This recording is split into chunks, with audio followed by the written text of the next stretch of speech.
Be aware of words like none, always, every time, everyone. These are called universal quantifiers. So when we say nobody cares for me, nobody loves me, or every time I am stuck, or I am always right, or everyone hates me, we are falling in the trap of these universal quantifiers. What happens if we use universal quantifiers? When we use such words, we tend to shift away from reality. We lose the connection with the truth of the actual experience. And worst of all, such words prevent us from coping with the situation, with the reality. So minimize the usage of universal quantifiers and try to counter or challenge a negative thought before it turns into a negative feeling. Let us see another thought. Just because you think you are useless, it need not be true. This thought can immediately transform into a negative feeling of being and feeling useless, which could be dangerous for the self.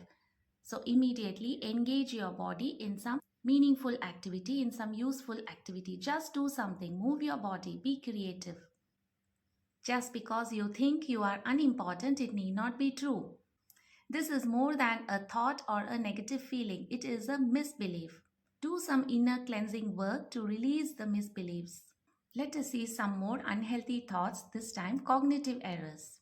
For example, I am not good enough, I am not smart enough, I am not good at anything.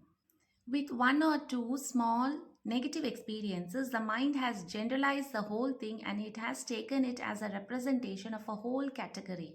So, failure in one or two events makes the mind believe that in general it is a failure. So comes the generalization I am not good at anything, which is not true. Practically identify the areas where you are not so good at and try to take assistance and resolve the issue. Also, identify your strengths and keep polishing your skills. Another common cognitive error is called magnification. Say, for example, you got insulted by someone. The hurt and pain makes you run the event in the mind again and again. And in the process, you end up magnifying the whole event. That is called magnification. It does more harm than good.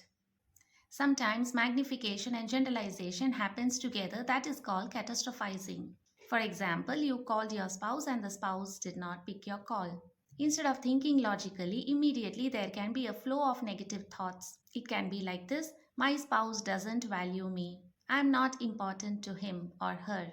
I do not know how to manage the relationship. I am poor when it comes to relationships. My life will end like this without love.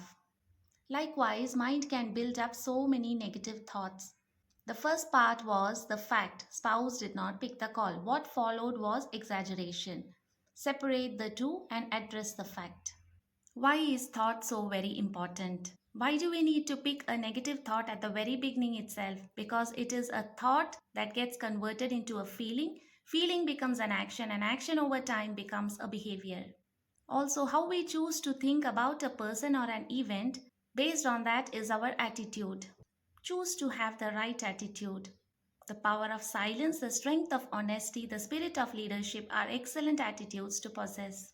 Attitudes help us to predict other person's behavior. Accordingly, it helps with man management. It all begins with a thought. When we choose to stay healthy and happy, it is good to check the thoughts regularly. What shade does our thoughts carry? Is it neutral? Is it positive or is it negative? Accordingly, make the right change. Thank you.